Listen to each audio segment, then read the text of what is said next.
তোমার পাড়া প্রতিবেশী পরিচিত লোকেরা কেউ দেখেনি। এজন্য পার্কে গিয়ে যখন বিনোদন করো তখন ডানে বামে অগ্র পশ্চাৎ আগে তাকাও যে পরিচিত আবার কেউ নেই তো। পাপ হওয়ার জন্য এটাই যথেষ্ট। সুপ্রিয় ভাতৃবৃন্দ ভগবান, আপনাকে পাপ ছাড়তে হবে। এটা পাপ, এটা গুনাহ। আপনার এগুলো জানার পরেও কেন এগুলো আমরা অহরহ করছি? সুপ্রিয় ভাই বোন, আসলে অন্তর্চক্ষুটা আমাদের অন্ধকার। অন্তর্চক্ষুটা বুঝে আছে, অন্তর্চক্ষুটা বন্ধ হয়ে আছে, যে কারণে এই কথাগুলো শুনছি আমাদের অন্তরে প্রতিক্রিয়া সৃষ্টি হয় না। এজন্য আপনার নামাজ যদি পড়তে হয়, রোজা যদি রাখতে হয়, যাকাত যদি দিতে হয়, ভালো কাজ যদি করতে হয়, আর তার স্বাদ পেতে হয়। প্রত্যেকটা জিনিসের স্বাদ আছে। পানি পান করবেন, পানিরও স্বাদ আছে। টিউবওয়েলের পানি না আপনার ফিল্টার করা পানি, না বিনা ফিল্টারের পানি, না কুয়ার পানি, না নদীর পানি, না নদীর পানি, আপনি জিহ্বায় দিলে তা বলে দেবেন। একজন অন্ধ ব্যক্তিকেও যদি দেওয়া হয় মাংস টেস্ট করতে, তো বলে দেবে এটা ছাগলের মাংস, না এটা দেশি মুরগি, না এটা পোল্ট্রি মুরগি। যে সে বলে দেবে, তার জিহ্বাটা দিলেই সে বলে দেবে সেটা হাঁসের মাংস, না এটা পাখির মাংস। জিহ্বাটা দিলেই এই জিহ্বা স্বাদ টেস্ট করবে, আর সে বলে দেবে এটা কি। সুপ্রিয় ভাতৃবৃন্দ ভগবান, অনুরূপ ভাবে প্রত্যেকটা জিনিসের একটা টেস্ট আছে, স্বাদ আছে। আপনি নামাজ পড়ছেন, স্বাদ পাচ্ছেন না। আপনি রোজা রাখছেন, স্বাদ পাচ্ছেন না। যাকাত দিচ্ছেন, স্বাদ পাচ্ছেন না। আসলে আমরা আমাদের অন্তর্চক্ষুটাকে অন্ধকার রেখে এগুলো করছি, যে কারণে আমরা স্বাদ পাচ্ছি না। আসুন আমাদের অন্তর্চক্ষুটাকে জেলে দেই। আর এর জন্য আমাকে, আপনাকে, আর বিশেষ করে প্রত্যেকটা মুসলমানকে যারা নিজেদেরকে মুসলমান বলবে, তাদের জন্য অপরিহার্য কর্তব্য এবং ফরজ হলো আপনার ইসলামী জ্ঞান চর্চা করা। ইসলামী জ্ঞান চর্চা করা ছাড়া সাবালক সাবালিকা হয়ে যাওয়ার পরে কেউ মুসলমান থাকবে না।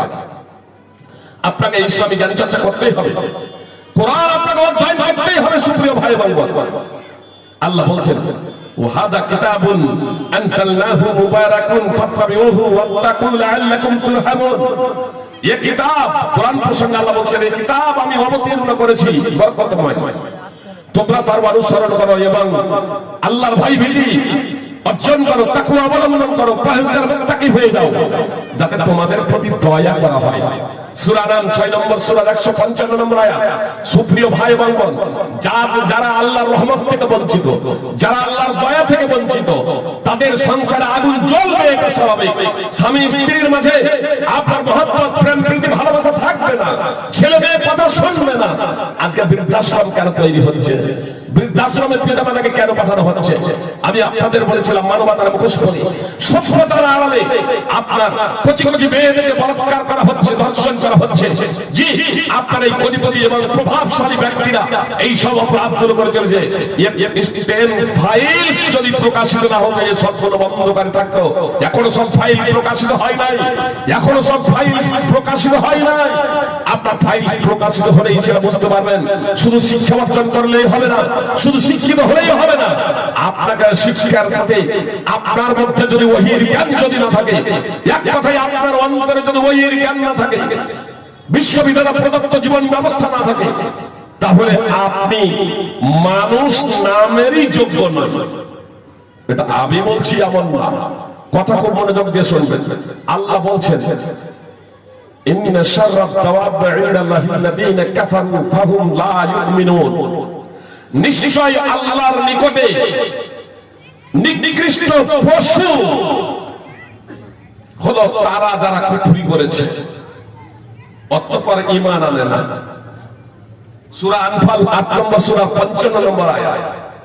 দাওয়াব শব্দ ব্যবহার করেছেন আল্লাহ তাআলা নিকৃষ্ট পশু, দাব্বার বহুবচন পশু।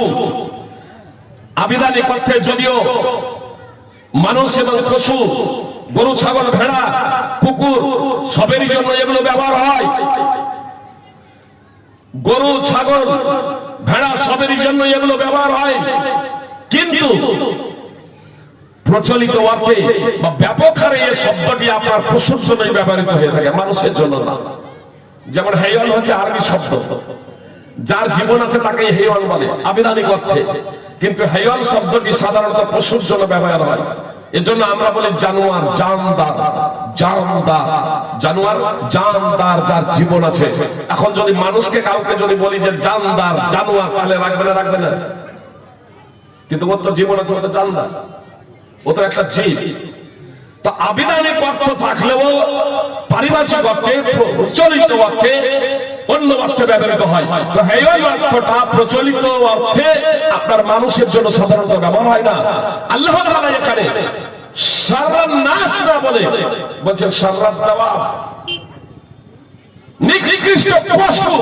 কাদের বললেন? যারা কুফরি করে, যারা নামাজ পড়ে না তারা কুফরি করে, এ কথা জানেন? নিকৃষ্ট পশু কথা খুব মনোযোগ দিয়ে শুনবেন। আমার কথা আমি বলছি না, আল্লাহ বলছেন। আল্লাহ সূরা বাইয়িনা উঠাবেন, ৯৮ নম্বর সূরা ৬ নম্বর আয়াত। আল্লাহ তাআলা বলেন, ইন্নাল লাযীনা কাফারু মিন আহলিল কিতাবি ওয়াল মুশরিকিনা ফী নারি জাহান্নামা খালিদিনা ফীহা উলাইকা হুমুশ শাররুল বারিয়াহ। বৈশিষ্ট্যগত কারণে, বৈশিষ্ট্যগত গুণগত কারণে মানুষ নিকৃষ্ট সৃষ্টি। কারা? যারা কুফরি করে এবং শিরক করে। কিতাবীদের মধ্যে যারা কুফরি করেছে এবং শিরক করে, আল্লাহ বলেন তারা জাহান্নামে স্থায়ীভাবে থাকবে। এরাই হলো নিকৃষ্ট সৃষ্টি। মানুষ হলো সর্বোৎকৃষ্ট, সমস্ত মানুষ সর্বোৎকৃষ্ট, এ কথা সঠিক না। আল্লাহ বলেন সবচেয়ে নিকৃষ্ট সৃষ্টি হলো, নিকৃষ্ট সৃষ্টি হলো সেই সব মানুষ এবং জিন যারা কুফরি করে এবং শিরক করে। নামাজ ছেড়ে দেওয়া কুফরি এবং শিরক, এটা জানেন? একজন মুসলমান আপনি নিজেকে দাবি করছেন, অথচ কুফরি এবং শিরক করছেন। কুফরি এবং শিরক ছেড়ে দেন। কাফের মুশরিক যারা, আল্লাহ বলছেন এরা হচ্ছে নিকৃষ্ট সৃষ্টি। কত নিকৃষ্ট সৃষ্টি! কি প্রেসিডেন্ট ফাইলস দেখুন, মানবতার মুখোশ পরে, সভ্যতার আড়ালে কচি কচি মেয়েদের যারা বলাৎকার করে এবং তাদের দেহের অঙ্গ প্রত্যঙ্গ ছিঁড়ে খায়, এরা মানুষ না পশুর থেকে অধম। এজন্য আল্লাহ তাআলা বলেছেন কালা আনআম, এরা পশুর মতো, বরং পশু থেকে অধিক পাপভ্রষ্ট। সূরা আরাফ ৭ নম্বর সূরা ১৭৯ নম্বর আয়াত। সুপ্রিয় ভাই বোন, ১৪০০ বছর আল্লাহ তাআলা আগে যা বলেছেন আজকে সেটা প্রমাণ। আপনার অন্তরে যদি ওহীর জ্ঞান যদি না থাকে, ওহীর বিদ্যা যদি না থাকে, কোরআন সুন্নাহর আলো যদি না থাকে, তাহলে আপনি সর্বোৎকৃষ্ট সৃষ্টি হতে পারেন না। সর্বোৎকৃষ্ট সৃষ্টি হওয়ার জন্য সমগ্র মানব জাতির সামনে আপনার পথ খোলা রয়েছে। কি করতে হবে? আল্লাহ বলছেন ইন্নাল্লাযীনা আমানু ওয়া আমিলুস সালিহাতি উলাইকা হুম খায়রুল বারিয়া। আল্লাহ তাআলা বলেন নিশ্চয়ই যারা ঈমান এনেছে এবং সৎ কর্ম করেছে এরাই হলো সর্বোৎকৃষ্ট সৃষ্টি।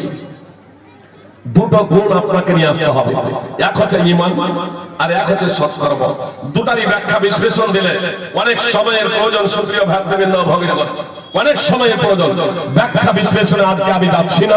আমি শুধু আপনাদের এতটুকু বলতে চাই, সর্বোৎকৃষ্ট সৃষ্টি যে কেউ হতে পারে।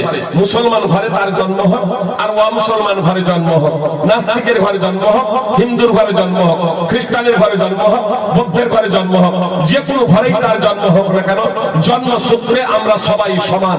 কচি কাঁচা অবস্থায়, শিশু অবস্থায় যদি আমাদের মৃত্যু হতো তাহলে আমরা জান্নাতে যেতাম, স্বর্গে যেতাম।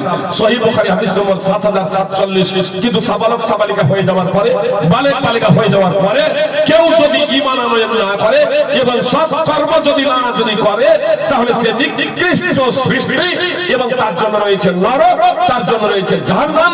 তার নাম মুসলমানই হোক আর তার নাম অমুসলমানই হোক। কথা স্পষ্ট, কথা ক্লিয়ার। ধর্ম একমাত্র ইসলাম আল্লাহ তাআলার নিকটে। ইসলাম ছাড়া পৃথিবীতে যত ধর্ম আছে সমস্ত ধর্ম বাতিল। কোন ধর্ম আল্লাহ তাআলা গ্রহণ করবেন না, অন্য কোন ধর্ম ইসলাম ছাড়া। তার কারণে ইসলাম ছাড়া অন্য কোন ধর্ম আল্লাহ তাআলা প্রদত্তই নয়। ইসলামই হলো একমাত্র আল্লাহ তাআলা প্রদত্ত জীবন ব্যবস্থা। আলহামদুলিল্লাহ, মুসলমান ঘরে যাদের জন্ম হয়েছে তারা সৌভাগ্যবান এই দৃষ্টিকোণ থেকে যে খুব সহজে তারা ইসলামকে পেয়েছে। ইসলামকে পেয়েছে কিন্তু এর থেকে হতভাগা জাতি আর কেউ হবে না যদি ইসলামকে পেয়ে ইসলামকে না বুঝে, ইসলাম শিক্ষা অর্জন না করে, ইসলামকে না জানে, আল্লাহ কে জানে না, আল্লাহর পরিচয় সম্পর্কে সে অবগত নয়, মুহাম্মদ সাল্লাল্লাহু আলাইহি সাল্লামের পরিচিতি জানে না, ইসলাম কি সে বুঝে না, কোরআন কেন এসেছে সে জানে না, তাহলে এর থেকে হতভাগা জাতি আর কেউ নেই। সুপ্রিয় ভাই এবং বোন, এজন্য আপনাদের কাছে আমার বিনীত অনুরোধ, আসুন আমরা ইসলামটাকে বুঝি। কথা লম্বা হবে, আমি শুধু আপনাদেরকে এতটুকু বলতে চাই যে ইবাদত করব কেন, নামাজ পড়বো কেন, রোজা রাখবো কেন, যাকাত দেব কেন, তাই না? কেন আমরা করব? সুপ্রিয় ভাই এবং বোন, খুব ভালোভাবে জেনে রাখুন, আমরা ইবাদত এজন্যই করব যে আল্লাহ তাআলা আমাদেরকে তার ইবাদতের জন্যই সৃষ্টি করেছে। আল্লাহ বলেন, ওয়া মা খালাকতুল জিন্না ওয়াল ইনসা ইল্লা লিয়াবুদুন, সূরা যারিয়াত 51 নম্বর, সূরা 56 নম্বর আয়াত। আল্লাহ বলেন, আমি মানুষ এবং জিনকে একমাত্র এজন্যই সৃষ্টি করেছি যে তারা আমারই ইবাদত করবে। আল্লাহর ইবাদত যদি আমরা করি তো লাভ টাকা আল্লাহর না আমাদের, এটাও জেনে রাখুন। আমরা ইবাদত করব কেন? আপনি ইবাদত করবেন কেন? আমরা যদি ইবাদত করি, আপনারা যদি ইবাদত করেন, তো যারা ইবাদত করবে লাভ তাদের, যারা ইবাদত করবে তাদেরই লাভ, আর যারা ইবাদত করবে না তাদের লস। এটা আল্লাহর লাভ লসের ব্যাপার নেই। আবু দার রাদিয়াল্লাহু তাআলা আনহু বর্ণনাকারী, রাসূল সাল্লাল্লাহু আলাইহি সাল্লাম বলেছেন, হাদিসের ভাবার্থ আপনাদের সামনে পেশ করে দিই। অতীত এবং বর্তমান, অতীত এবং ভবিষ্যৎ, অতীত এবং ভবিষ্যৎ, যত মানুষ এসেছিল, যত মানুষ আছে, আর যত মানুষ আসবে, অনুরূপভাবে অতীতের যত জিন ছিল, আছে, ভবিষ্যতে আসবে, সমস্ত জিন এবং মানুষের মধ্যে যে সব থেকে বেশি পরহেজগার, সব থেকে বেশি আল্লাহ ভীরু, সব থেকে বেশি আল্লাহর ইবাদত গুজার, সব থেকে বেশি আল্লাহকে ভয় করে, এই রকম ব্যক্তির হৃদয়ের মতো সমস্ত মানুষ এবং জিনের হৃদয় যদি হয়ে যায় আর আল্লাহ তাআলার দাসত্ব করে, আল্লাহ তাআলার আনুগত্য করে, তারপরেও আল্লাহ তাআলার রাজত্বে বিন্দু মাত্র বৃদ্ধি হবে না। আর সমস্ত মানুষ এবং জিন, অতীত এবং ভবিষ্যৎ, সব যুগের সমস্ত মানুষ এবং জিনের মধ্যে সব থেকে যে বড় গুনাহগার, সব থেকে যে বড় পাপাচারী, সব থেকে যে বড় অপরাধী, এই ধরনের অপরাধীর অন্তরের নেই যদি সমস্ত জিন আর মানুষের অন্তরগুলো হয়ে যায় আর অপরাধ করে, আল্লাহ তাআলার বিরুদ্ধাচরণ করে, তাহলে আল্লাহ তাআলার রাজত্বের বিন্দু মাত্র হ্রাস হবে না, আল্লাহ তাআলার রাজত্ব বিন্দু মাত্র কমে যাবে না। সহিহ মুসলিম হাদিস নম্বর 2577। তাহলে ইবাদত করলে লাভ টাকা, তাই না? তাহলে প্রশ্ন আছে, যখন আল্লাহর রাজত্ব বৃদ্ধিও হবে না, আল্লাহর রাজত্বে ঘাটতিও হবে না, তাহলে আল্লাহর ইবাদত করলে লাভ টাকা, আল্লাহর ইবাদত করলে লাভটা যে করবে তার। কোরআন সুন্নাহয় প্রচুর দলিল আছে। আমি খুব সহজ একটা আপনাদের বিষয় শিক্ষা দিই। আবু হুরায়রা রাদিয়াল্লাহু তাআলা আনহু বর্ণনা করেন, রাসূল সাল্লাল্লাহু আলাইহি সাল্লাম বলেছেন, মান ক্বালা সুবহানাল্লাহি ওয়া বিহামদিহি ফি ইয়াউমিন মিয়াতা মাররাতিন হুত্তাত খাতায়া ওয়া ইন কানাত মিসলা জাবাদিল বাহর। রাসূল সাল্লাল্লাহু আলাইহি সাল্লাম বলেছেন, যে কেউ দিনে 100 বার, যে কেউ দিনে 100 বার সুবহানাল্লাহি ওয়া বিহামদিহি পাঠ করবে, তার গুনাহ সমূহ মিটিয়ে দেওয়া হবে, তার পাপ সমূহ মিটিয়ে দেওয়া হবে, যদিও তা সমুদ্রের ফেনা পরিমাণ হয়। সহিহ বুখারী হাদিস নম্বর 6405। সুবহানাল্লাহ, কত মাহাত্ম্য এবং ফজিলত! সুবহানাল্লাহি ওয়া বিহামদিহি 100 বার পাঠ করতে সমস্যা আছে? কতক্ষণ লাগে? দৈনিক পাঠ করব। কেউ ভাববেন তাহলে নামাজ না পড়লেও হয়, রোজা না রাখলেও হয়, শিরক করলেও হয়। সুপ্রিয় ভ্রাতৃবৃন্দ, ভগিনীগণ, কথা খুব মনোযোগ দিয়ে শুনুন। জীবনে নামাজ কখনো ছাড়বেন না, জীবনে নামাজ কখনো ছাড়বেন না, আর শিরক কখনো করবেন না। নামাজ ছেড়ে দেওয়া শিরক, আর শিরক এত বড় অপরাধ, শিরক এত বড় অপরাধ যে শিরক করে কেউ যদি মৃত্যুবরণ করে আল্লাহ তাআলা ক্ষমা করবেন না। আল্লাহ পবিত্র কোরআনে বলেন, ইন্নাল্লাহা লা ইয়াগফিরু আন ইউশরাকা বিহি, নিশ্চয় আল্লাহ তাআলা তার সাথে শরীক করাকে ক্ষমা করবেন না। সূরা নিসা 4 নম্বর সূরা 48 এবং 116 নম্বর আয়াত। শিরক এত বড় অপরাধ যে শিরক করবে আল্লাহ তাআলা, যে শিরক করে মৃত্যুবরণ করবে তার জন্য আল্লাহ জান্নাত হারাম করে দেবেন, জাহান্নাম হবে তার ঠিকানা, তার কোনো সাহায্যকারী থাকবে না। আল্লাহ তাআলা বলেছেন, ইন্নাহু মাইয়ুশরিক বিল্লাহি ফাকাদ হারামাল্লাহু আলাইহিল জান্নাহ ওয়া মাওয়াহুন নার ওয়া মা লিয-যালিমিনা মিন আনসার। সুপ্রিয় ভাতৃবৃন্দ, সূরা মাইদা 5 নম্বর সূরা 72 নম্বর আয়াত। শিরক এত বড় অপরাধ, এত বড় অপরাধ যে শিরক যদি কেউ করে, অতীতের যত ভালো কাজ আছে, অতীতের যত ভালো আমল আছে, অতীতের যত ভালো ইবাদত আছে সব নষ্ট হয়ে যাবে। সুতরাং আল্লাহ তাআলা সূরা আনাম 6 নম্বর সূরা 83 থেকে 86 নম্বর আয়াতে 18 জন বিশিষ্ট নবী রাসূলের কথা উল্লেখ করেছেন। তারপর 88 নম্বর আয়াতে গিয়ে বলছেন, ওয়ালাউ আশরাকু লাহাবিতা আনহুম মা কানু ইয়ামালুন। এই 18 জন বিশিষ্ট নবী রাসূল যদি শিরক করত তাহলে তাদের সমস্ত আমল ধ্বংস হয়ে যেত। এমন কি সূরা জুমার 39 নম্বর সূরা 65 নম্বর আয়াতে আল্লাহ তাআলা বলেছেন, ওয়ালাকাদ উহিয়া ইলাইকা ওয়া ইলাল লাযিনা মিন ক্বাবলিক লা ইন আশরাকতা লা ইয়াহবাতান্না আমালুকা ওয়া লা তাকুনান্না মিনাল খাসিরিন।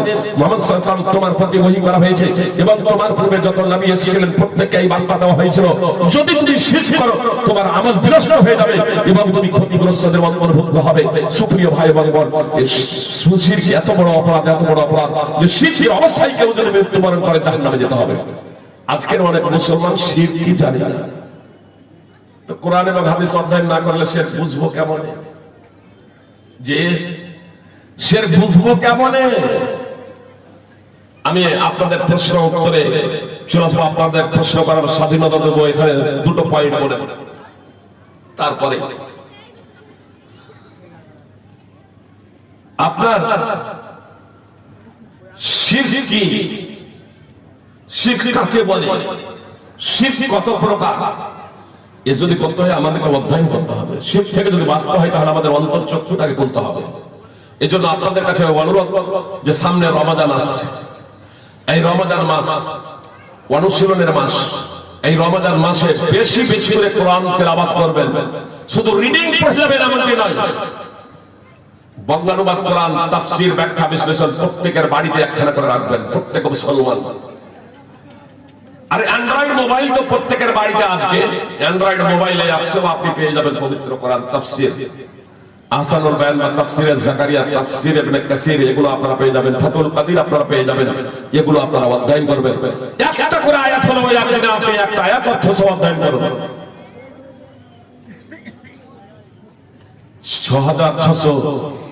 6236টি আয়াত আছে, প্রচলিত আছে 6666, কিন্তু আসলে 6666টি আয়াত এটা কোরআন এবং হাদিসের কথা না। আপনি গণনা করবেন, প্রত্যেক সূরার শুরুতেই লেখা আছে, পবিত্র কোরআনে 114টা সূরা আছে, আর কোন সূরায় কয়টি আয়াত আছে এটাও পবিত্র কোরআনের শুরুতেই লেখা আছে। সবগুলোকে যোগ করে দিবেন, আপনি পাবেন 6236টি আয়াত। একটা করে যদি আপনি আয়াত পড়েন তাহলে কতদিন লাগবে? আমাদের কোরআন জানা হবে না, জানা হয়ে যাবে। সুপ্রিয় ভাই বোন, কিন্তু আমরা উদাসীন, আমরা গাফেল। আর কতদিন গাফেল থাকবো? কতদিন আমরা উদাসীন থাকবো? মাযহাবিদের মধ্যে অনেক কেউ কোনো মাযহাবি রয়েছে যাদের মধ্যে বড় শিষ্য রয়েছে, কাবার চত্বরে গিয়েও বলে, ইয়া হাসান ইয়া হুসাইন মাদাদ। আরে হুসেন আর হাসান যদি মদদি করতে পারবেন তো হুসেন কারবালার ময়দানে শহীদ হয়ে যাবেন কেন? এটা বড় ধরনের শিরক। সুপ্রিয় ভাই বোন, কোরআন এবং সুন্নাহ থেকে একাধিক দলিল দেওয়া যেতে পারে, টাইমের স্বল্পতার কারণে সেই দলিলে যাচ্ছি না। তবে শুধু মাযহাবিদের মধ্যে নয়, আমাদের আহলে হাদিস অনেক পরিবারের মাঝেও কিন্তু শিরক আছে, যদিও এই শিরকগুলো ছোট ছোট শিরক হলো, এটা মহাপাপ। এজন্য এ থেকে আমাদের বেঁচে থাকার জন্য সর্বাত্মক প্রচেষ্টা করতে হবে। কয়েকটি শিরকের কথা বলে প্রশ্ন উত্তরের জন্য আসছি। যে শিরক কথার মাধ্যমে শিরক, কথার মাধ্যমে শিরক আমাদের সমাজে আছে না নাই? এই বাচ্চার মাথায় হাত দিয়ে শপথ কর, আমরা নিজেরাও কখনো মায়ের শপথ, ছেলের শপথ বলি না, শপথ আমরা করে থাকি, এটা হচ্ছে শিরক। আব্দুল্লাহ ইবনে উমর রাদিয়াল্লাহু তাআলা এক ব্যক্তিকে দেখলেন যে কাবার শপথ করছে, মসজিদ হারামের শপথ করছে। তখন তিনি বললেন, মসজিদ হারামের শপথ করো না। তার কারণ আমি নবী সাল্লাল্লাহু আলাইহি সাল্লামকে বলতে শুনেছি, মান হালাফা বিগাইরিল্লাহি ফাকাদ আশরাক, যে ব্যক্তি শিরক করলো যে ব্যক্তি তাবিজ ঝুলালো, যে ব্যক্তি আল্লাহ ছাড়া অন্যের নামে শপথ করলো, মান হালাফা বিগাইরিল্লাহি ফাকাদ আশরাক, যে ব্যক্তি আল্লাহ ছাড়া অন্যের নামে শপথ করলো সে শিরক করলো। যে ব্যক্তি আল্লাহ ছাড়া অন্যের নামে কসম খেলো সে শিরক করলো। সুনানে আবি দাউদ হাদিস নম্বর 3251। কথার মাধ্যমে শিরক, কর্মের মাধ্যমে শিরক। যেমন কর্মের মাধ্যমে শিরক, তাবিজ পড়া, মাদুলি পড়া, ধাগা পড়া, বিভিন্ন পাতা পড়ে নিয়ে আপনার বিভিন্ন গাছ আপনার বাধা শরীরে রোগবালা মুসিবত থেকে পরিত্রাণের জন্য, এগুলো কিন্তু মাযহাবের মধ্যে বেশি থাকলেও কিছু কিছু আল্লাহর পরিবারও আছে, আছে না নাই? এটা শিরক। আজকেই খুলে ফেলুন, এখনই খুলে ফেলুন যাদের আছে, এটা শিরক। 10 জন সাহাবী উকবা বিন আমির রাদিয়াল্লাহু তাআলা আনহু থেকে বর্ণিত 10 জন আল্লাহ রাসূল সাল্লাল্লাহু আলাইহি ওয়াসাল্লামের কাছে এলেন। নবী সাল্লাল্লাহু আলাইহি ওয়াসাল্লাম 9 জনের সাথে বায়াত করলেন, একজনের সাথে বায়াত করলেন না। যখন রাসূল সাল্লাল্লাহু আলাইহি ওয়াসাল্লামকে বলা হলো, তো নবী সাল্লাল্লাহু আলাইহি ওয়াসাল্লাম বললেন, ইন্না আলাইহি তামিমা, তার কাছে মাদুলি রয়েছে, তার কাছে তাবিজ আছে। জামার হাতাটা গুটিয়ে তাবিজটা খুলে ফেললেন সেই সাহাবী। নবী সাল্লাল্লাহু আলাইহি ওয়াসাল্লাম তার সাথে বায়াত করলেন এবং বললেন, মান আল্লাকা তামিমাতান ফাকাদ আশরাক, যে ব্যক্তি তাবিজ ঝুলালো, মাদুলি ঝুলালো, সে শিরক করলো। মুসলিম হাদিস নম্বর 17422। কথার মাধ্যমে শিরক, কর্মের মাধ্যমে শিরক, না করার মাধ্যমে শিরক, কোনো কিছু না করার মাধ্যমে শিরক, কোনো কিছু না করে, এটা কিন্তু মারাত্মক। এটা তো প্রায় পরিবারে রয়েছে, প্রায় মুসলিম ঘরে ঘরে রয়েছে। কোনো কিছু না করে শিরক। বলবেন এটা আবার কেমন হলো? কোনো কিছু না করে শিরক, যে কোনো কিছু না করে শিরক।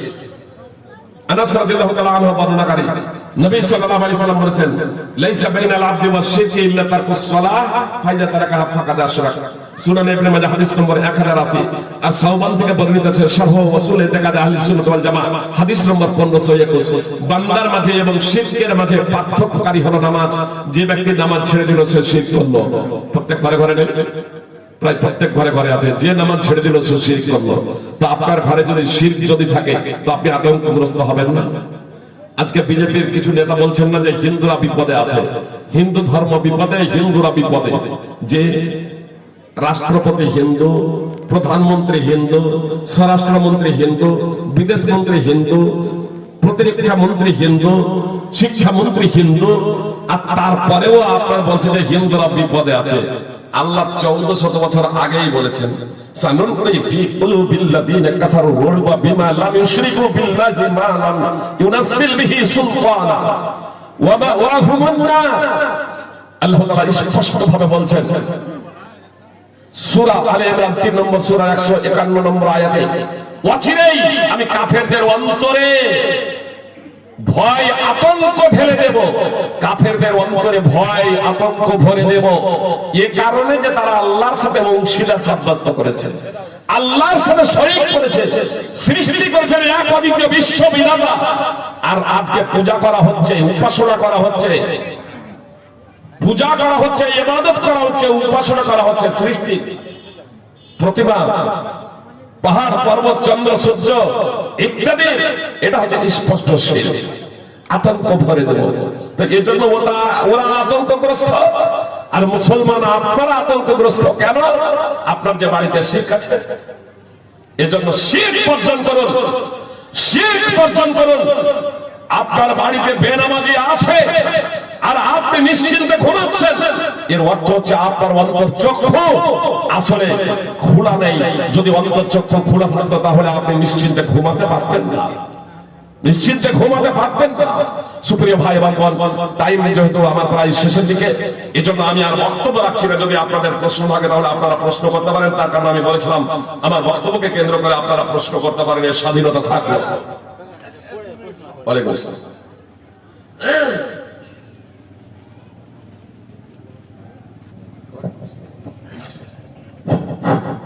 আমাদের পাড়ার যারা আছেন, যারা ভলেন্টিয়ার স্বরূপ আছেন, তারা মেয়ে ছেলে এবং ছেলেদের কাছে গামছা নিয়ে ঘোরাঘুরি করে। দানটাও আমাদের প্রয়োজন আছে, আমাদের মসজিদ উন্নয়নের সাথে দানটাও আমাদের প্রয়োজন আছে। সকলের কাছে অনুরোধ রাখছি, আপনারা যে যতটুকু পারবেন আমাদের কমিটির তরফ থেকে আমাদের মসজিদকে যতটুকু সফলতা দিতে হয় সেই রকম একটু তার প্রয়োজন ব্যবহার করবেন।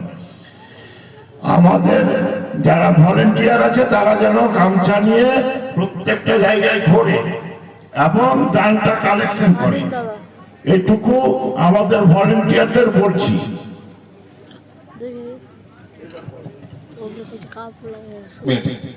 আসসালামু আলাইকুম। যদি এক ভাই প্রশ্ন করেছেন, স্বামী স্ত্রী মিলন করলো, এই মুহূর্তে তারা অপবিত্র আছে আর সাহারির সময় হয়ে গিয়েছে, তাই অপবিত্র অবস্থায় সামনে রমজান আসছে, এই অপবিত্র অবস্থায় সাহারি খেতে পারা যায় কিনা? কোনো সমস্যা নেই, আপনি অপবিত্র অবস্থায় সাহারি খেতে পারেন, কোনো সমস্যা নেই। বুঝতে পেরেছেন? বিসমিল্লাহ বলে আপনার জিকির আজকারও আপনি করতে পারেন। বুঝতে পেরেছেন? জিকির আজকারও করতে পারেন, কোনো সমস্যা নেই অপবিত্র অবস্থায়।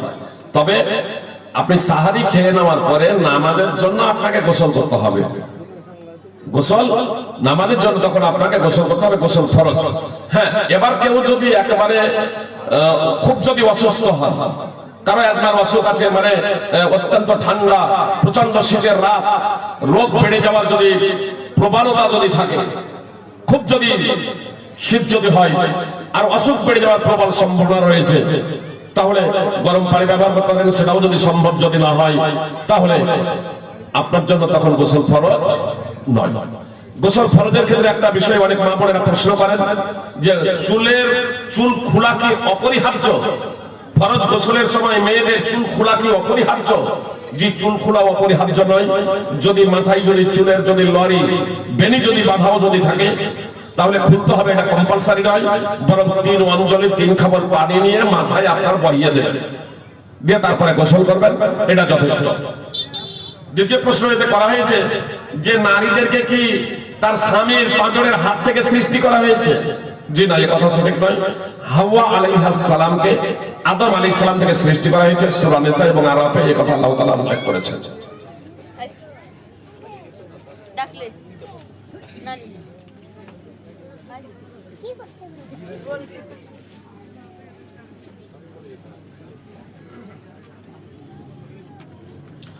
সুদ হারাম, তাহলে ব্যাংকে টাকা রাখা কি হারাম নয়? ব্যাংকে হোক আর সাধারণ ভাবে হোক, কেউ যদি ফিক্সড ডিপোজিট করে, সুদের উপরে যদি কেউ যদি টাকা রাখেন, তাহলে অবশ্যই এটা সুদ। ব্যাংকে একটা হচ্ছে কারেন্ট অ্যাকাউন্ট, কারেন্ট অ্যাকাউন্টের টাকা রাখেন, এটা সুদ নয়, বরং আপনাকে আরেক টাকা দিতে হবে, আপনি টাকা পাবেন না। কিন্তু কারেন্ট অ্যাকাউন্ট সবাই চালাতে পারেন না। এবার সেভিং অ্যাকাউন্টে টাকা রাখেন, যদি টাকা রাখতে যদি বাধ্য যদি হন, আর বিভিন্ন পারপাসে আজকে টাকা রাখতে হচ্ছে, বুঝতে পেরেছেন? তো আপনার যেটা মূল টাকা, এই টাকাটা আপনি ভোগ করবেন, এটা আপনি হিসাব রাখবেন যে আপনি কত টাকা রাখছেন। সেভিং অ্যাকাউন্টে টাকা রাখলেও কিন্তু টাকা এক্সট্রা আসবে, বাচ্চা দেবে, যে সুদ, ইন্টারেস্ট। এই ইন্টারেস্টটা আপনার জন্য বৈধ নয়। যেটা ইন্টারেস্ট যেটা হবে উঠার পরে সঙ্গে সঙ্গে একেবারে যারা অসহায় নিঃস্ব গরিব তাদেরকে দিয়ে দিবেন। ভিক্ষা দেওয়ার মতো করে না, ভিক্ষা দেওয়ার মতো করে না। আপনি টাকা উঠালেন আজকে একবার অসহায় নিঃস্ব গরিব যারা আছে তাদেরকে দিয়ে দেবেন, নেকির উদ্দেশ্যে না। তারপরেও আশা করি যে আপনি নেকি পাবেন। কেন? আপনি ওই টাকাটা খাচ্ছেন না, ইচ্ছা করলে খেতে পারতেন, কিন্তু যেহেতু হারাম এজন্য আপনি খাচ্ছেন না আল্লাহর ভয়ে। তো আল্লাহর ভয়ে আপনি সেই টাকাটা খাচ্ছেন না, আর ওখানে ওর জন্য ওটা ওই অসহায় গরিবের জন্য সেটা তখন অবৈধ নয়। তার কারণে এখানে আপনার স্থানান্তরিত হয়েছে মালিক। বুঝতে পেরেছেন? এই জন্য অনেক ভাই ব্যাংকে টাকা রেখে দেন, উঠান না, যে থাক, যে ব্যাংকে টাকা রেখে দেবেন না। কোটি কোটি টাকা ব্যাংকে পড়ে আছে, ব্যাংকের টাকা ওই কোটি কোটি টাকা লাওয়ারিস, যার কোনো মালিক নেই, মানে আপনার ওই বাচ্চা বাচ্চার টাকাগুলো কোটি কোটি টাকা হয়ে গেছে, আপনি তো আরো সেখানে তাদের হাত শক্ত করছেন। বরং সেই টাকাটা উঠিয়ে অসহায় নিঃস্ব গরিব তাদেরকে দিয়ে দেবেন।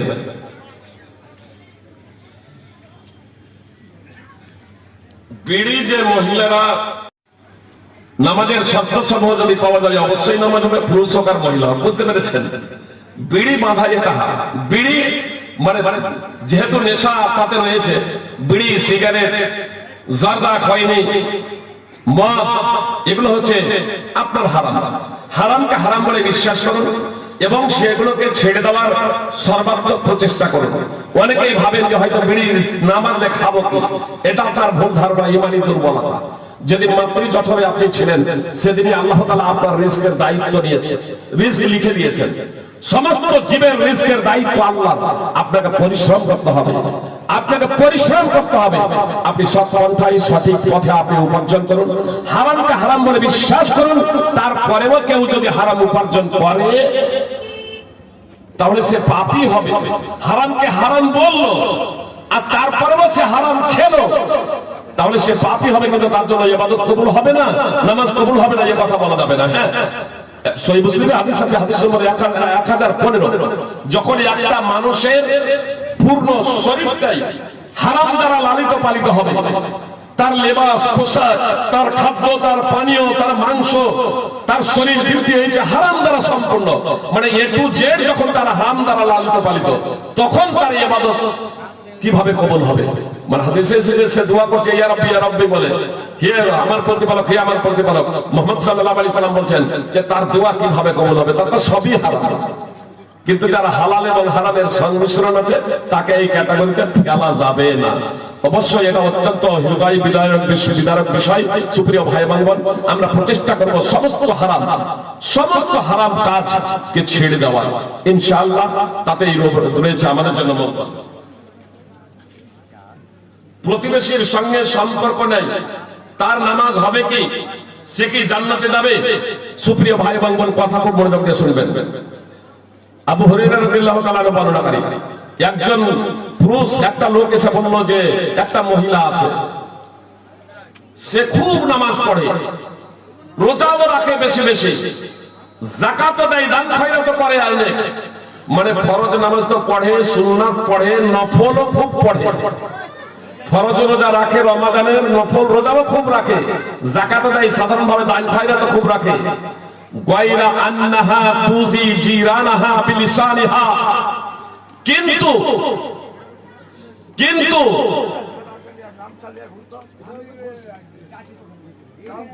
কি বলছিলাম? গায়রা আন্নাহা তুজি জিরানাহা বিলিসানিহা, কিন্তু সে তার জবানের দ্বারা তার প্রতিবেশীকে কষ্ট দেয়। নবী সাল্লাল্লাহু আলাইহি সাল্লাম বললেন ওয়াহিয়া ফিন্নার, সে জাহান্নামী। আরেকজন মহিলা প্রসঙ্গে বলা হলো যে একজন মহিলা আছে, নামাজ পড়ে, মানে ফরজ নামাজ পড়ে, সুন্নাত পড়ে, কিন্তু নফল খুব বেশি পড়তে পারে না। ফরজ রমজানের রোজা রাখে, নফল রোজাও কিছু রাখে, কিন্তু বেশি রোজা রাখতে পারে না নফল গুলো। গরিব মানুষ, অল্প স্বল্প দান খয়রাত করে, কিন্তু লা তুজি জিরানাহা বিলিসানিহা, কিন্তু সে জবানের দ্বারা তার প্রতিবেশীকে কষ্ট দেয় না। তো মুহাম্মদ সাল্লাল্লাহু আলাইহি ওয়াসাল্লাম বলেন হিয়া ফিল জান্নাহ, এই মহিলাটি জান্নাতে যাবে। ইমাম বুখারীর আল-আদাবুল মুফরাদ এবং মুসনাদ আহমদে হাদিস রয়েছে, হাদিস বিশুদ্ধ। প্রথম মহিলা জাহান্নামে কেন? এজন্য যে সে আল্লাহর ইবাদত তো করেছে, এ বিষয়ে কোনো সমস্যা নেই, কিন্তু বান্দার যে এক অপরের হক, এই হকের ব্যাপারে সে হক আদায় করেনি, পাড়া প্রতিবেশীর হক আদায় করেনি। এই পাড়া প্রতিবেশীর হক আদায় না করার কারণে তাকে জাহান্নামে যেতে হবে। সুপ্রিয় ভাই বোন, আর দ্বিতীয় মহিলা আল্লাহরও হক আদায় করেছে, পাড়া প্রতিবেশীরও হক আদায় করেছে, এজন্য এ জান্নাতে যাবে। এত দ্বারা কি বুঝতে পারলাম? সমস্ত মানুষের সাথে ভালো ব্যবহার, কিন্তু আল্লাহর ইবাদত করি না, জাহান্নামে যেতে হবে, জাহান্নামে যেতে হবে। অনুরূপ ভাবে আল্লাহর ইবাদত করেন কিন্তু মানুষের সাথে ভালো ব্যবহার নাই, তাহলেও জাহান্নামে যেতে হবে। এজন্য আসুন আমরা পবিত্র কোরআন এবং সুন্নাহ অনুযায়ী জীবনযাপন করার তৌফিক দান করে পবিত্র কোরআন এবং সুন্নাহ অনুযায়ী জীবন যাপন করার জন্য সর্বাত্মক প্রচেষ্টা করি। সুপ্রিয় ভাইবৃন্দ, ভগ্নীগণ, এর সামনে রমজান মাস আসছে, আমরা রোজা রাখি, রোজা পালন করি এবং রমজান মাসে বেশি বেশি করে পবিত্র কোরআন টাইম শেষ, বেশি বেশি করে